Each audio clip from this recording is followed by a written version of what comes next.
Psalm 78. God's kindness to rebellious Israel. A contemplation of Asaph. Give ear, O my people, to my law. Incline your ears to the words of my mouth. I will open my mouth in a parable. I will utter dark sayings of old, which we have heard and known, and our forefathers have told us. We will not hide them from the children, telling to the generation to come the praises of the Lord, and His strength and His wonderful works that He has done. For He established a testimony in Jacob and appointed a law in Israel, which He commanded our fathers, that they should make them known to the children, that the generation to come might know them, the children who would be born, that they may arise and declare them to the children, that they may set their hope in God and not forget the works of God, but keep His commandments, and may not be like their fathers, a stubborn and rebellious generation, a generation that did not set its heart aright, and whose spirit was not faithful to God. The children of Ephraim, being armed and carrying bows, turned back in the day of battle. They did not keep the covenant of God. They refused to walk in His law and forgot His works and His wonders that He had shown them. Marvelous things He did in the sight of their fathers, in the land of Egypt, in the field of Zoan. He divided the sea and caused them to pass through, and He made the waters stand up like a heap. In the daytime also He led them with a cloud, and all the night with the light of fire. He split the rocks in the wilderness and gave them drink in abundance like the depths. He also brought streams out of the rock and caused waters to run down like rivers. But they sinned even more against Him by rebelling against the Most High in the wilderness, and they tested God in their heart by asking for the food of their fancy. Yes, they spoke against God. They said, "Can God prepare a table in the wilderness? Behold, He struck the rock so that the waters gushed out and the streams overflow. Can He give bread also? Can He provide meat for His people?" Therefore the Lord heard this and was furious. So fire was kindled against Jacob, and anger also came up against Israel, because they did not believe in God and did not trust in His salvation. Yet He had commanded the clouds above and opened the doors of heaven, had rained down manna on them to eat, and given them of the bread of heaven. Men ate angels' food.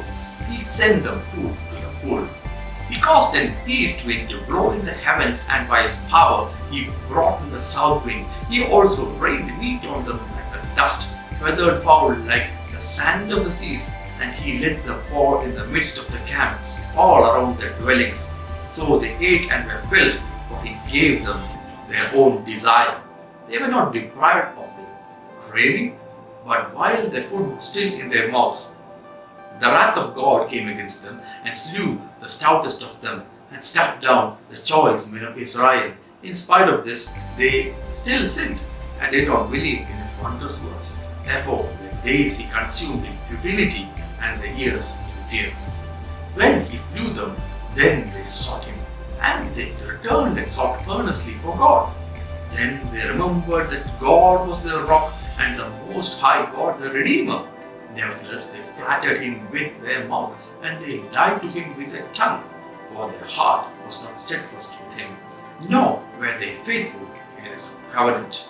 But He, being full of compassion, forgave their iniquity and did not destroy them.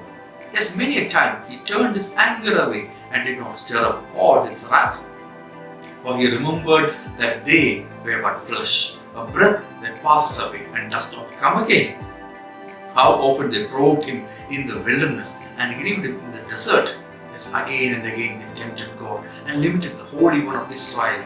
They did not remember His power, the day when He redeemed them from the enemy, when He worked His signs in Egypt and His wonders in the field of Zoan, turned their rivers into blood and their streams that they could not drink. He sent songs of flies among them, which devoured them, and frogs which destroyed them. He also gave the crops to the caterpillar, and their labor to the locust. He destroyed their vines with hail, and the sycamore trees with frost. He also gave up their cattle to the hail, and their flocks to fiery lightning. He cast on them the fierceness of His anger, wrath, indignation, and trouble. was sending angels of destruction among them. He made a path for his anger. He did not spare their soul from death, but gave their life over to the plague, and destroyed all the firstborn in Egypt, the first of their strength in the tents of harm. But he made his own people go forth like sheep, and guided them in the wilderness like a flock, and he led them on safely, so that they did not fear. But the sea overwhelmed their enemies, and he brought them to his holy border, this mountain which his right hand had acquired. He also drove the nations before them, allotted them an inheritance by survey, and made the tribes of Israel dwell in their tents. Yet they tested and provoked the Most High God, and did not keep his testimonies, but turned back and acted unfaithfully like their fathers.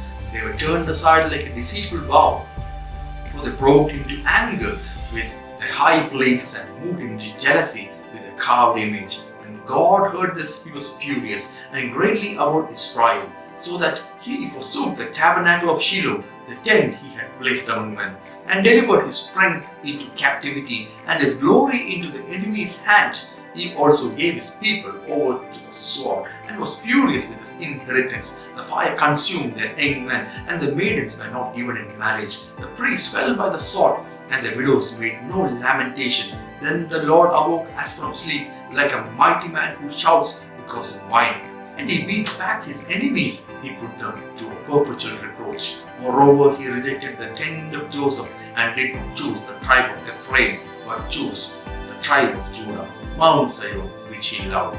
And he built his sanctuary like the height, like earth which he has established forever. He also chose David his servant, and took him from the sheepfold. From following the eves that had young, he brought him to shepherd Jacob his people, and Israel his inheritance. So he shepherded them according to the integrity of his heart, and guided them by the skillfulness of his hands.